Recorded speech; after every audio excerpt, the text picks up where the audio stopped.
बिस्मिल्लाहिर्रहमानिर्रहीम। अस्सलाम वालेकुम स्टूडेंट्स, उम्मीद है कि आप सब खैरियत से होंगे। स्टूडेंट्स, आज के इस क्लास में हम जॉर्ज इलियट के ऊपर बात करेंगे। अब बेटा जॉर्ज इलियट हमारे पास कौन है? तो बेटा जॉर्ज इलियट हमारे पास जो है जो लेटर विक्टोरियन एरा है उसका एक नॉवेलिस्ट है। बेटा अगर नेम को आप देख ले तो आपको ऐसा लगता है कि ये हमारे पास है मेल नॉवेलिस्ट, लेकिन ये हमारे पास है एक फीमेल नॉवेलिस्ट और इसका डेट ऑफ बर्थ हमारे पास है 1819 से शुरू होता है एंड 1880 में उसका डेथ होता है। ठीक है बेटा, 1819। ठीक है, इधर थोड़ा ये मिस्टेक है, 1891 लिखा है लेकिन ये हमारे पास है 1819। ठीक है बेटा। अब बेटा उसके ऊपर जो है हम थोड़ा वो जनरल हम बात करते हैं उसके पर्सनल लाइफ के ऊपर। So she is a female novelist, already बता चुका मैं हूँ कि वो और 1819 में पैदा हुआ एंड 1880 में उसका डेथ हुआ and it is the time of the tenure of Queen Victoria.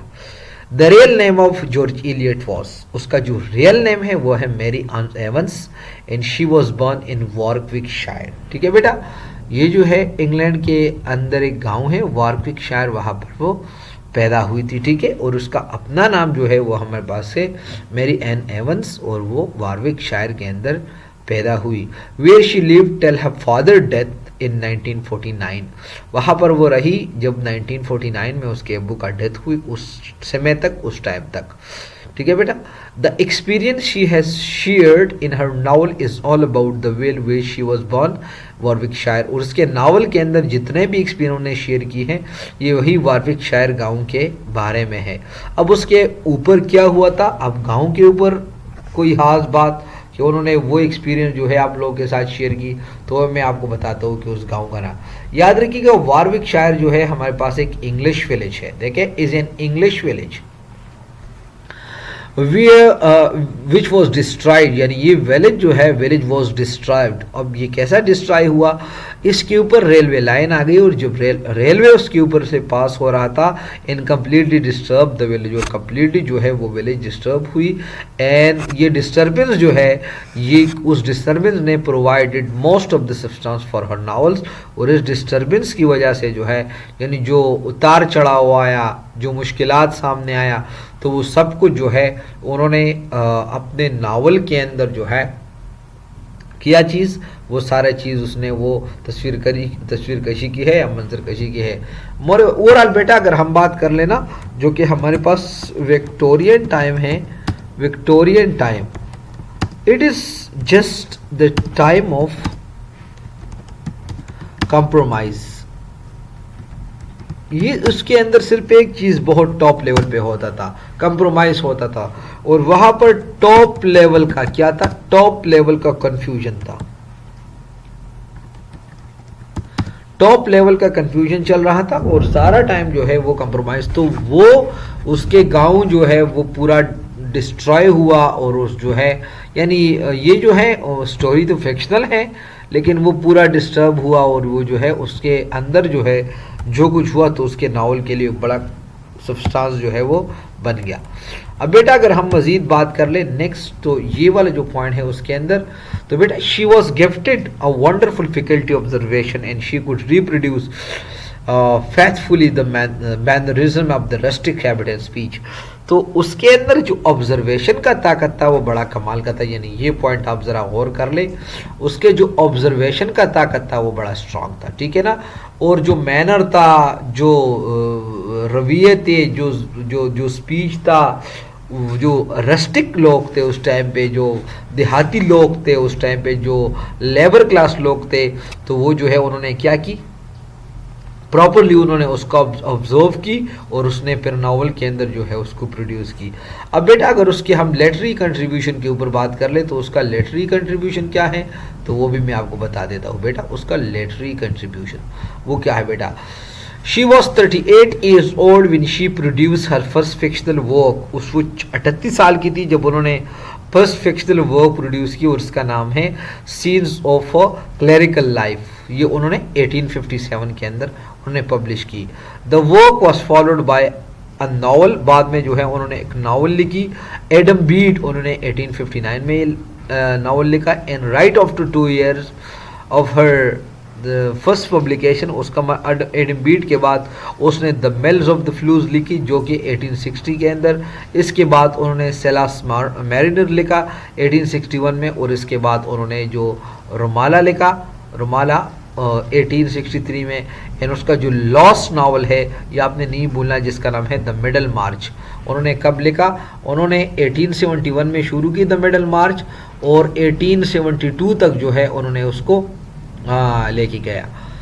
ठीक है बेटा, अब उसके लिटरेरी कंट्रीब्यूशन के ऊपर ये थोड़ा सा बात हुई।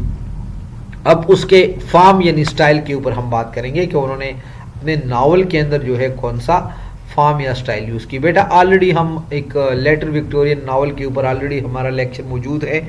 आप देख सकते हैं, आपको अंदाज़ा हुआ कि उस टाइम पे हमारे पास नावल के अंदर जो चेंज लाई तो वो हमारे पास है modern novel.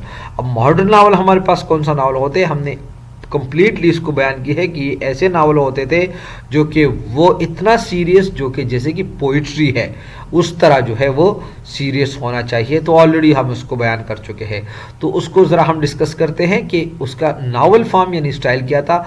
It took modern form, यानी जॉर्ज इलियट ने जितने भी नावल प्रोड्यूस की उसके अंदर मॉडर्न फॉर्म है। Every story in her novel derives it's unity from its plot, यानी जो यूनिटी जो है प्लॉट के अंदर से वो जो है आपको ज़ाहिर होता है। ये नहीं कि प्लॉट जो है ऐसा कि स्कैटर्ड प्लॉट है या प्लॉट के अंदर यूनिटी आपको नजर आए। द डिफरेंट एपिसोड और related to one another and subordinated to the main story. इसके अंदर डिफरेंट एपिसोड्स है लेकिन एक दूसरे के अंदर जो है वो कोरिलेटेड है और वो स्टोरी को आगे ले जाता है। The chief appeal to emotion by the reader made inevitable catastrophe and the whole action move the whole action thought, यानी जो रीडर का इमोशन लेते हैं तो टॉप लेवल का बड़ा इनविटेबल कैटास्ट्रॉफी, कैटास्ट्रॉफी का मतलब डिस्ट्रक्शन, वो आपको नजर आता है और इस तरह एक्शन मूव करते हैं।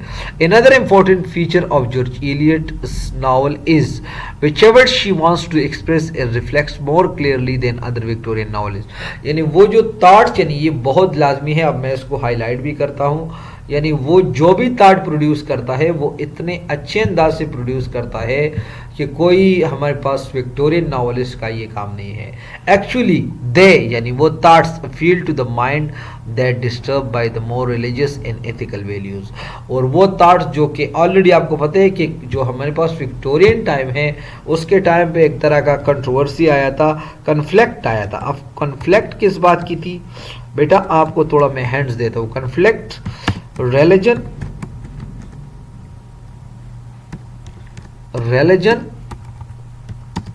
Versus science.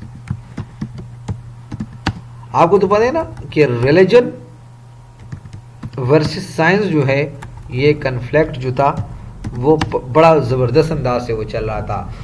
अब रिलीजन मुझे कहते हैं कि मैन जो है इस man is the voice of God, और क्रिश्चियनिटी और इस्लाम और सब कुछ हमें कहते हैं कि नहीं, अल्लाह ताला ने इंसान को अपने हिकमत से बनाए। जबकि साइंस डार्विन थीरी, जो आपको पता है चार्ल्स डार्विन ने जो है एक थीरी प्रपोज की, कब 1859 में।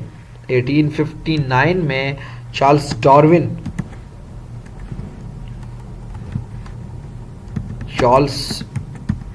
Darwin proposed a theory,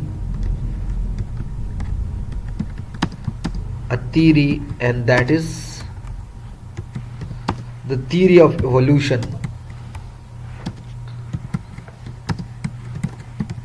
The theory of evolution.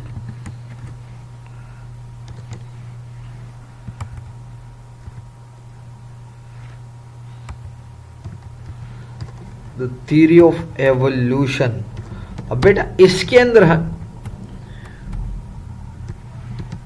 अंदर हमारे पास क्या है, इस थ्योरी के अंदर ये थ्योरी जो है वो कहते हैं कि man is not the voice of God, यानी मैन जो है ये अल्लाह ताला ने अपने हिकमत से नहीं बनाई, rather man is the refined shape of a monkey, यानी मैन जो है ऐसी कोई बात नहीं कि मैन जो है अल्लाह ताला ने अपने हिकमत से बनाई है, बल्कि man is the refined shape of monkey. तो ऑलरेडी जो उसके टाइम पे जो मॉरल एंड एथिकल वैल्यूज थे वो सारे, तो उन्होंने क्या की, उन्होंने उसको डिटेक्ट की और उन्होंने जो है वो अपने नॉवेल्स के अंदर, अपने स्टोरी के अंदर उन्होंने इन्वॉल्व की। In her novel, next point की तरफ जाते, in her novel she takes upon herself as a preacher और अ मोरलाइजर। उसके नावल के अंदर उसका एक काम है कि मैं एक बात को प्रीच करूं और मैं यानी मोरलिटी के ऊपर मैं काम करूं। And she was very religious and she was greatly affected by the controversies, scientific spirit, religious creed and political dissatisfaction. तो ऑलरेडी मैं आपको ऊपर बता दिया कि हालात कैसे चल रहे थे। हालात इससे पहले सब लोग रिलीजन के ऊपर थे, लेकिन बाद में जो है कंट्रोवर्सीज आ गई, रिलीजन वर्सेस कंट्रोवर्सीज आ गई, तो उस कंट्रोवर्सीज ने उसको काफ़ी डिस्टर्ब की। अब नेक्स्ट पॉइंट है, in all her novels are the example of psychological realism. ये आपका एमसीक्यूज भी है। उसके साइकोलॉजिकल रियलिज्म यानी आपको साइकोलॉजिकली एक चीज़ आपको समझा देता है, ठीक है बेटा। अगर उसके कैरेक्टर्स के ऊपर हम बात कर ले, हर कैरेक्टर, तो उसके कैरेक्टर्स क्या है हमारे पास, तो वो भी मैं आपको बताता हूँ। उसके ऊपर काफ़ी हमने कमेंट लिखी है। दे डिवेलप ग्रेजुअली, यानी वो जो है वो ग्रेजुअली डेवलप होते जाते हैं as we come to know. यानी डेवलप ऐसे नहीं होते जाते कि वो जो है या बस उसका मतलब तरक्की कर देता है। यानी अब वो कैसे gradually develop, when we come to know, जब जैसे वो पता हमें चलता है, सो उसके अंदर फॉर एग्जांपल एक कैरेक्टर के अंदर जब कोई वीकनेसेस हो तो वो स्ट्रेंथ की तरफ जाता है। अगर एक कैरेक्टर के अंदर स्ट्रेंथ हो तो वो वीकनेसेस की तरफ जाते हैं। मतलब वो शो करता है कि एक ही हाल में सिर्फ अल्लाह ताला रह सकता है, एक ही हाल में इंसान नहीं रह सकता। अब उन्होंने ये जो एक नावल लिखी है रुमाला, तो इसके अंदर हमारे पास एक कैरेक्टर है टेटो। एंड ये क्या होता है, ये बड़ा सेल्फिश बन जाता है एंड डिजनरेटेड होता है। लेकिन ये जो हमारे पास ये मतलब होता जाता है, जबकि हमारे पास रुमाला जो है she becomes more and more beautiful. Romola उसका लवर है और वो ज़्यादा ब्यूटीफुल वो होता जाता है। तो आपको पता है कि कैरेक्टर जो है, उसके कैरेक्टर जैसे कि रियल लाइफ में इंसान जो है वो क्या होता है कि वो एक ही हाल में नहीं रहता, ठीक है बेटा। अब ब्यूटी इधर मुझे नज़र आ गई, तो ब्यूटी के ऊपर जो है ये बहुत ज़बरदस्त लाइन है। ये आप बेटा आप ये नोट कर ले कि beauty is the power of women. अगर ब्यूटी औरत के साथ हो तो she is very powerful women and power is the beauty of man. और अगर मैन के साथ पावर होना तो ये बड़ा ब्यूटीफुल मैन है, यानी ये बड़ा खूबसूरत बंदा है। काला होगा, उसके बुरे आदतें होंगे, लेकिन शर्त ये है उसके पास पावर है, सो ही इज़ वेरी हैंडसम। देखे ना, अगर गरीब काला हो तो लोग कहेंगे कि ये बड़ा काला बंदा है, लेकिन अगर अमीर काला हो so he is not black, he is chocolaty, he is chocolaty colour, he is chocolate colour. देखे ना, अगर कोई अमीर काला हो तो ही इज़ नॉट काला, वो क्या होता है, वो एक चॉकलेटी कलर का होता है। बट अगर गरीब हो so he is only having one title and that is he is black. और आपको तो पता है ना कि ब्लैक और वाइट के ऊपर तो बड़ा तनाज़ा जो है वो आता है। देखिए, अगर ये तनाज़ा ना होता तो नेग्रोस के स्टोरीज हमारे पास ना आते, ठीक है ना। ब्लैक अमेरिकन के ऊपर जुल्म और ज्यादती नहीं होता। खैर बेटा, इट इज समथिंग एल्स। तो बेटा ये हुआ हमारे पास जॉर्ज इलियट के ऊपर लेक्चर। इंशाल्लाह हमारा नेक्स्ट लेक्चर होगा जो हमारे पास नेक्स्ट नॉवेलिस्ट है जॉर्ज मैड्रिड, उसके ऊपर हमारा लेक्चर होगा।